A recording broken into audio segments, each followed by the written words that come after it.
This morning we are reading the last chapter of Paul's first letter to Timothy. And he made two interesting observations. Tomorrow we'll read the half of chapter 6, 1 Timothy chapter 6. And in this chapter he makes two beautiful observations. The first is that Timothy is to stay away from people who engage in unnecessary argument about the things of God. Unnecessary arguments. Arguments that do not lead to the edification, arguments that do not lead to growth in the spiritual life, arguments that do not lead to love of God. He tells Timothy, avoid those arguments. Then the second one, which is a greater part of the reading, he wants Timothy to be careful of the love of money. He didn't say be careful of money, but he told him that he should be careful of love for money. The reading tells us today, the love of money is the root of all evil. He didn't say money is the root of all evil. He said the love of money is the root of all evil. That inordinate desire. There are some people, they have to make the money here and now. So we want to look at three things that can help us to save us from the inordinate love of money. And from the first reading, the first thing is this: realize that wealth and money will one day come to an end. Realize that wealth and money one day will come to an end. Sometimes when I sit down and I reflect on older parents who used to provide for their children, and they get to a certain point in their lives that now they can't work again, and their children are the ones who have to give them money. Sometimes I tell myself that yes, there definitely comes a point in life that wealth and money as you have it will come to an end. When you have this at the back of your mind, it makes you prepare yourself more for the things of heaven than the things of earth. Last time somebody was having a discussion with me. Says, Father, it is good. Build a house. It's good. Get certain things. Then I asked him, I'm a priest now in active service. If I should buy a house or build a house, how many times am I going to stay in the house? How busy I am. Almost every day you are in the parish. It will be there. 60, 70, that is when I'll be out of active service. If I even want to stay there, how long would I be there before I'll face off from this world?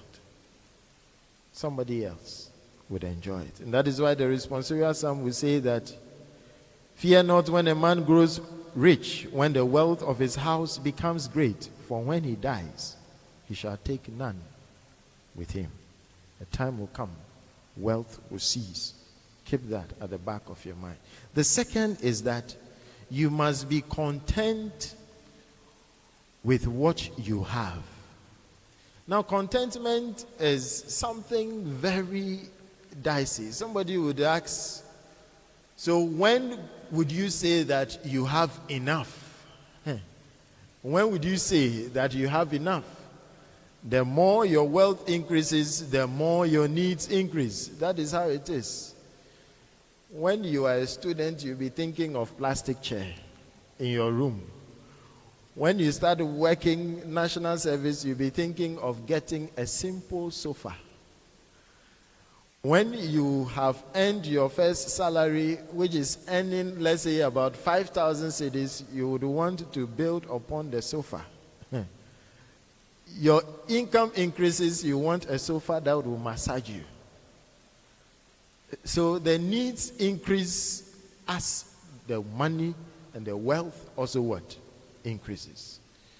But the solution to preventing inordinate love of money is to be content, be satisfied with what you have at the moment. Now, many of us are not content because we are interested more in what we want than what we need. If you have what you need, rely on God. Know that the Lord will supply your needs when the time comes. Let me give you an example. There is a student in University of Ghana who stays at Medina and Legon, very close. All you need is one trotro and you are in Legon. You not even pay up to 5 cedis. You'll be in Legon. It's time for her to go to school. Somebody else is helping your parents to pay your school fees, your medical bills, your books, your feeding, everything. Now, this student wants to be in a hostel when they have paid only half of your school fees. She's going all length trying to gather money to rent a hostel and stay on Legon campus when you are in Medina. And the kind of things she's doing to get this money: contentment. Stay, Medina. If you get angry, you can even walk or jog to Legon. It's not far. And sometimes she's not able to distinguish a need from a what? A want. And it happens to us as well. That we focus so much on the things we want, and that makes us not to be satisfied with the things that we really have, that we need. So the second thing, be content with what you have. And if God has helped you to provide what you need for now, be thankful to Him and trust Him that He will supply your needs as they increase.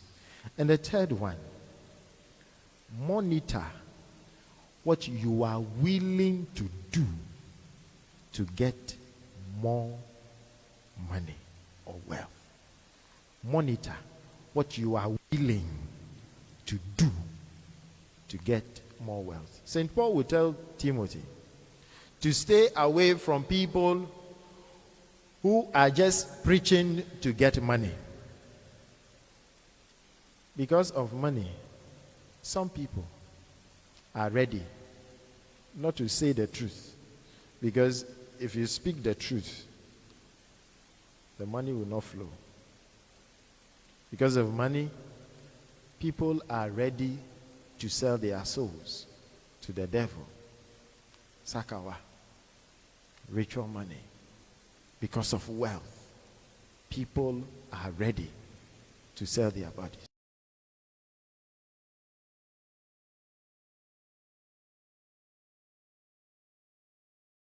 That they are equally good means of making wealth. So 3 things. Realize that riches will one day cease or come to an end. 2, be content with what you have. And the third one, monitor what you are willing to do to get more wealth. May the Lord bless and keep us. Amen.